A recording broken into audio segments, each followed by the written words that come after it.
Bonjour à tous, bienvenue dans 60 Hz où je vous parle des actus du moment sur le jeu vidéo, de la tech et du cinéma. On commence avec In Record, le jeu qui fait débat depuis quelques jours du studio français Drama, composé que de 3 personnes, qui nous dévoile un FPS tactique dans lequel on incarne un policier qui réalisera des enquêtes avec une vue bodycam. Les images du jeu sont assez bluffantes, beaucoup pensent que c'est un mélange entre des images réelles et un travail en post-production. Et le débat fait rage entre ceux qui pensent que c'est un vrai jeu et d'autres que c'est un fake.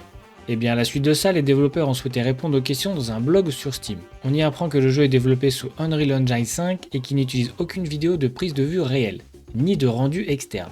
Les devs sont confiants pour l'optimisation sur PC et console, vu que les effets ne reposent pas uniquement sur des calculs complexes. Ils fonctionnent avec clavier, souris et manette, mais pas de mode VR. Et pour l'occasion, on a eu le droit à une nouvelle vidéo qui montre l'envers du décor pour ceux qui ont encore des doutes. L'autre événement marquant, c'était bien sûr le lancement de la fusée Starship. On a eu le droit à un décollage dans les règles de l'art avec l'allumage de 30 moteurs sur les 33 disponibles. Ça pousse. Cela ne l'a pas empêché d'atteindre le point d'ascension où les contraintes mécaniques sont au maximum, avec une altitude de 39 km et une vitesse de 2157 km/h. Mais par la suite, les deux modules auraient dû se séparer, ce qui a conduit la fusée à pivoter dangereusement, et a fini par exploser quelques secondes plus tard. L'équipe a dû déclencher le processus d'autodestruction. Ce n'est pas un échec pour autant, beaucoup de choses ont été accomplies et Elon Musk prévoit de refaire un essai d'ici quelques mois. J'espère que cette fois tout se passera bien, il reste encore quelques années avant le départ des astronautes pour la Lune vers 2025. On a enfin pu apercevoir le prochain monstre qui devrait faire face à Godzilla et Kong, dans le prochain film de l'univers après les 4 derniers films. On n'a pas encore d'infos officielles sur ce colosse qui devrait donner du fil à retordre à nos deux géants. Mais cela semble être une sorte d'orang-outan plus grand et plus agile que Kong, qui mesure déjà 120 mètres de haut. Même si le visage de fin fait penser à Kong, cela semble être son ennemi avec ses yeux bleus et sa couleur rouge typique des orang-outans. Que pensez-vous de cette théorie? Rendez-vous en 2024 pour la sortie du film.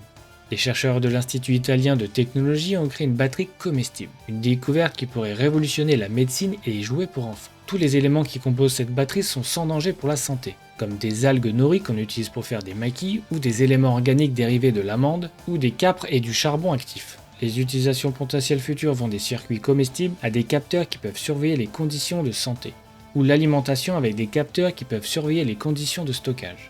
Mais en plus de cela, ces piles comestibles pourront en faire une option viable pour alimenter des jouets pour enfants. L'équipe planche déjà sur une miniaturisation de la batterie pour obtenir une capacité plus élevée. Depuis quelques semaines, la chaîne M, le média, diffuse le bulletin météo matinal présenté par une avatar créée par l'intelligence artificielle. Jade, c'est le nom de cette présentatrice virtuelle qui a été recrutée faute de candidats humains retenus pour le poste. L'initiative fait partie de la stratégie d'innovation du média qui n'exclut pas l'utilisation de l'IA pour d'autres domaines. De la France, mais elle aura également un impact sur les conditions météorologiques dans nos régions. Le temps sera plutôt maussade avec des précipitations à prévoir. Le résultat est probant mais manque encore de naturel surtout du côté labial de l'avatar. Dire que dans quelques années cela sera peut-être la norme comme dans des pubs ou au cinéma. Un iPhone de première génération de 2007 a été vendu 40 000 $ à un youtubeur MK, un des plus connus dans la tech. Et le mieux dans tout ça, c'est qu'il l'a ouvert, chose que normalement personne ne fait quand il achète un objet de collection de cette valeur. Il l'a reçu dans une énorme boîte de transport en bois très bien emballée et on comprend pourquoi. La particularité de cet iPhone, c'est sa boîte, avec un autocollant Lucky Luke qui était disponible pendant la période des fêtes si le client choisissait un coffret cadeau. C'est quand même incroyable d'ouvrir un objet après tant d'années et le pire dans tout ça, c'est qu'il fonctionne encore. Il y a même une carte SIM de l'époque. On a droit avec le téléphone à un dock de charge et un chiffon, loin des standards d'aujourd'hui. Il ne regrette pas de l'avoir ouvert même si maintenant il coûte beaucoup moins cher. Il y a quelques jours, mardi 18 avril, c'était les 85 ans de Superman, qui a fait sa première apparition dans le premier numéro d'Action Comics le 18 avril 1938. Et pour cette occasion, DC nous dévoile une magnifique vidéo, retraçant le parcours du super-héros au cinéma et à la télévision depuis les années 50. I just wish you could all see the Earth the way that I see it. Because when you really look at it, it's just one world. What's the S stand for? It's not an S. On my world, it means hope. Dreams lift us up and transform us into something better. And on my soul, I'll never stop fighting. I believe in second chances. I believe in redemption. But mostly, I believe in my friends. I'm proud of you, Jonathan. You put the world above yourself. That's what a hero does. Any more at home like you? Not really, no. No one ever dreams about the problems, but every life has them. Even the extraordinary ones.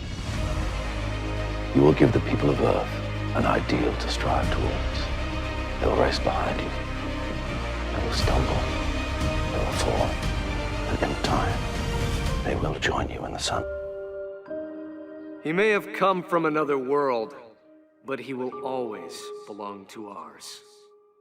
Vous trouverez la liste complète des extraits sous la vidéo. L'Association française des cinémas d'art et essai a demandé à l'IFOP une étude pour mieux connaître la consommation des séries et des films en France. Les plateformes américaines telles que Netflix, Amazon Prime, etc. livrant peu de chiffres au public, difficile de connaître les nouvelles habitudes des téléspectateurs. C'est pourquoi ils ont demandé à 2000 personnes de 15 ans et plus de répondre à une série de questions au début du mois d'avril 2022. 62% des personnes interrogées disent être abonnées à plusieurs offres, et 55% à au moins une des offres. Netflix est largement en tête et représente 45% des réponses, contre 28 pour Prime Video, 19 pour Disney+, et 14 pour MyCanal. Et le point le plus important, est-ce que les abonnés continuent d'aller au cinéma? 5% annoncent y aller souvent, 54% n'ont pas changé leur habitude depuis qu'ils ont pris un abonnement, 29% iront moins souvent, et surtout 12% disent ne plus aller au cinéma. 40% des abonnés SVOD reconnaissent que ce mode de diffusion a un impact négatif sur les salles de cinéma. Étude complète disponible en description. Comme prévu, Street Fighter 6 est davantage dévoilé à l'occasion d'un showcase dédié permettant d'apprendre plus sur le War Tour, la création d'Avatar et les futurs DLC et la démo disponible dès maintenant. Le mode War Tour est une expérience avec des composants RPG, permettant de faire évoluer un avatar, et notamment de l'entraîner via différentes épreuves et combats. Côté DLC, 4 nouveaux combattants seront disponibles durant la première année du jeu. Et bien sûr, la démo est disponible sur PS4 et PS5 maintenant et le 26 avril pour Xbox et PC. Le Parlement européen et les pays membres de l'Union européenne ont trouvé un accord de 43 milliards d'euros, visant à développer l'industrie du semi-conducteur pour réduire sa dépendance envers l'Asie dans ce secteur stratégique pour l'avenir. En 1990, l'Europe et les États-Unis et le Japon dominaient la production mondiale de semi-conducteurs. Les pays européens fournissaient alors plus de 40% des puces électroniques fabriquées dans le monde. Les États-Unis 37% et le Japon près de 20%. L'objectif affiché est maintenant d'atteindre les 20% du marché mondial en 2030, soit 2 fois plus qu'aujourd'hui. ASML, l'entreprise qui se trouve aux Pays-Bas, est la seule dans le monde à concevoir des machines qui fabriquent ces puces électroniques nouvelle génération, mais qui sont fabriquées hors de l'Europe. On passe aux actus en vrac. Le remake d'Advance Wars est maintenant disponible, il obtient une note de 83% sur Metacritic. Si vous êtes fan de Sonic, Lego annonce plusieurs sets de 30 à 100 €. Si vous n'avez pas les moyens d'acheter une Porsche, un vélo de la marque sera peut-être accessible pour vous, prévu pour 2025. Pompoko, le film sorti en 1994, est de retour dans plusieurs salles de cinéma en France. Voice Mode, le logiciel pour changer votre voix, est maintenant disponible sur Mac. Twitter met fin au badge bleu de certification pour les personnalités publiques, qui devient payante à partir d'aujourd'hui. Apple annonce une mise à jour de ses enceintes connectées HomePod, avec un détecteur d'alarme à incendie. Quand il détecte le son de l'alarme, l'incendie envoie une alerte à son propriétaire sur son iPhone par exemple. Un squelette de T-Rex a été acheté pour 5 millions d'euros aux enchères. Faut quand même avoir un sacré salon. Donald Trump a vendu 47 000 NFT à son effigie pour 99 $ pièce, soit 4,6 millions de dollars. La deuxième vague de promo sur Switch est disponible avec 4 nouveaux jeux Nintendo. D'autres jeux sont en promotion jusqu'au 4 mai. Merci d'avoir regardé, n'hésitez pas à aller voir les autres vidéos de la chaîne, pensez à vous abonner, à liker, à partager la vidéo et je vous donne rendez-vous pour un prochain épisode.